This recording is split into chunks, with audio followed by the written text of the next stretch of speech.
सोमवार की व्रत कथा। शिवजी की व्रत कथा। किसी नगर में एक धनी व्यापारी रहता था। दूर दूर तक उसका व्यापार फैला हुआ था। नगर के सभी लोग उस व्यापारी का सम्मान करते थे। इतना सब कुछ संपन्न होने के बाद भी वह व्यापारी बहुत दुखी रहता था, क्योंकि उसका कोई पुत्र नहीं था, जिस कारण अपने मृत्यु के पश्चात व्यापार के उत्तराधिकारी की चिंता उसे हमेशा सताती रहती थी। पुत्र प्राप्ति की इच्छा से व्यापारी प्रत्येक सोमवार भगवान शिव की व्रत पूजा किया करता था और शाम के समय शिव मंदिर में जाकर शिव जी के सामने घी का दीपक भी जलाता था। उसकी भक्ति देखकर मां पार्वती प्रसन्न हुई और भगवान शिव से उस व्यापारी की मनोकामना पूर्ण करने का निवेदन किया। भगवान शिव बोले, इस संसार में सबको उसके कर्म के अनुसार फल की प्राप्ति होती है। जो प्राणी जैसा कर्म करते हैं उन्हें वैसा ही फल प्राप्त होता है। शिवजी द्वारा समझाने के बावजूद मां पार्वती नहीं मानी और उस व्यापारी की मनोकामना पूर्ति हेतु वह शिवजी से बार बार अनुरोध करती रही। अंततः माता के आग्रह को देखकर भगवान भोलेनाथ को उस व्यापारी को पुत्र प्राप्ति का वरदान देना पड़ा। वरदान देने के पश्चात भोलेनाथ मां पार्वती से बोले, आपके आग्रह पर मैंने पुत्र प्राप्ति का वरदान तो दे दिया, परंतु इसका पुत्र 16 वर्ष से अधिक समय तक जीवित नहीं रह पाएगा। उसी रात भगवान शिव उस व्यापारी के स्वप्न में आए और उसे पुत्र प्राप्ति का वरदान दिया और उस पुत्र के 16 वर्ष तक जीवित रहने की बात भी बताई। भगवान के वरदान से व्यापारी को खुशी तो हुई, लेकिन पुत्र की अल्पायु की चिंता ने उस खुशी को नष्ट कर दिया। व्यापारी पहले की तरह सोमवार के दिन भगवान शिव का विधिवत व्रत करता रहा। कुछ महीनों के बाद उसके घर एक अति सुंदर बालक ने जन्म लिया और घर में खुशियां ही खुशियां भर गई। बहुत धूमधाम से पुत्र जन्म का समारोह मनाया गया, परंतु व्यापारी को पुत्र जन्म की अधिक खुशी नहीं हुई, क्योंकि उसे पुत्र की अल्पायु के रहस्य का पता था। जब पुत्र 12 वर्ष का हुआ तो व्यापारी ने उसे उसके मामा के साथ पढ़ने के लिए वाराणसी भेज दिया। लड़का अपने मामा के साथ शिक्षा प्राप्ति हेतु चल दिया। रास्ते में जहाँ भी मामा भांजे विश्राम हेतु रुकते, वहीं यज्ञ करते और ब्राह्मणों को भोजन कराते। लंबी यात्रा के बाद मामा भांजे एक नगर में पहुंचे। उस दिन नगर के राजा की कन्या का विवाह था, जिस कारण पूरे नगर को सजाया गया था। निश्चित समय पर बारात आ गई, लेकिन वर का पिता अपने बेटे के एक आंख से काणे होने के कारण बहुत चिंतित था।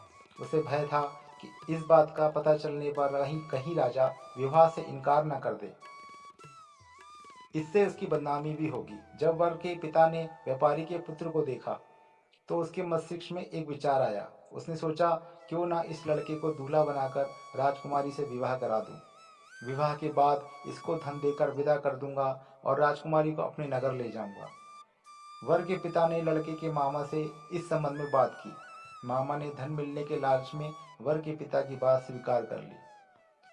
लड़के को दूल्हे का वस्त्र पहनाकर राजकुमारी से विवाह कर दिया गया।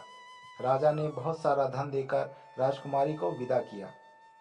शादी के बाद लड़का जब राजकुमारी के साथ लौट रहा था तो वह सच ना छिपा सका और उसने राजकुमारी की ओढ़नी पर लिख दिया, राजकुमारी, तुम्हारा विवाह मेरे साथ हुआ था। मैं तो वाराणसी पढ़ने जा रहा हूँ और अब तुम्हें जिस नवयुवक की पत्नी बनना पड़ेगा वह कान्हा है। जब राजकुमारी ने अपनी ओढ़नी पर लिखा हुआ पढ़ा तो उसने काने लड़के के साथ जाने से इनकार कर दिया। राजा को जब ये बातें सब पता चली तो उसने राजकुमारी को महल में ही रख लिया। उधर लड़का अपने मामा के साथ वाराणसी पहुंच गया और गुरुकुल में पढ़ना शुरू कर दिया। जब उसकी आयु 16 वर्ष की हुई तो उसने यज्ञ किया।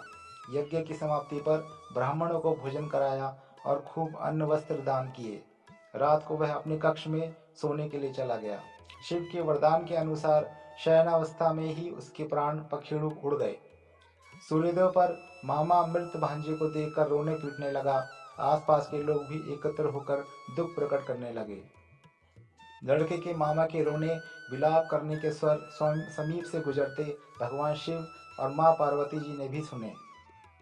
माँ पार्वती ने भगवान से कहा, प्राणनाथ, मुझे इसके रोने के स्वर सहन नहीं हो रहे, आप इस व्यक्ति के कष्ट को अवश्य दूर करें। भगवान शिव ने माँ पार्वती के साथ अदृश्य रूप में समीप जाकर देखा तो भोलेनाथ माँ पार्वती से बोले, यह तो उसी व्यापारी का पुत्र है जिसे मैंने 16 वर्ष की आयु का वरदान दिया था। इसकी आयु पूरी हो गई है। माँ पार्वती ने फिर भगवान शिव से निवेदन कर उस बालक को जीवन देने का आग्रह किया। माँ पार्वती के आग्रह पर भगवान शिव ने उस लड़के को जीवित होने का वरदान दिया और कुछ ही पल में वह जीवित होकर उठ बैठा।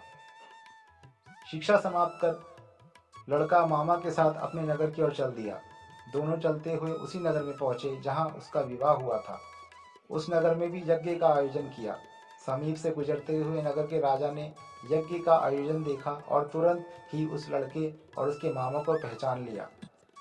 यज्ञ के समाप्त होने पर राजा मामा और लड़के को महल में ले गया और कुछ दिन उन्हें महल में रखकर बहुत सा धन वस्त्र आदि देकर राजकुमारी के साथ विदा कर दिया। इधर भूखे प्यासे रहकर व्यापारी और उसकी पत्नी बेटे की प्रतीक्षा कर रहे थे। उन्होंने प्रतिज्ञा कर रखी थी कि यदि उन्हें बेटे की मृत्यु का समाचार मिला तो दोनों अपने प्राण त्याग देंगे। परंतु जैसे ही उसने बेटे के जीवित वापस लौटने का समाचार सुना तो वह बहुत प्रसन्न हुए। वह अपनी पत्नी और मित्रों के साथ नगर के द्वार पर पहुंचा। अपने बेटे के विवाह का समाचार सुनकर पुत्रवधू राजकुमारी को देखकर उसकी खुशी का ठिकाना न रहा।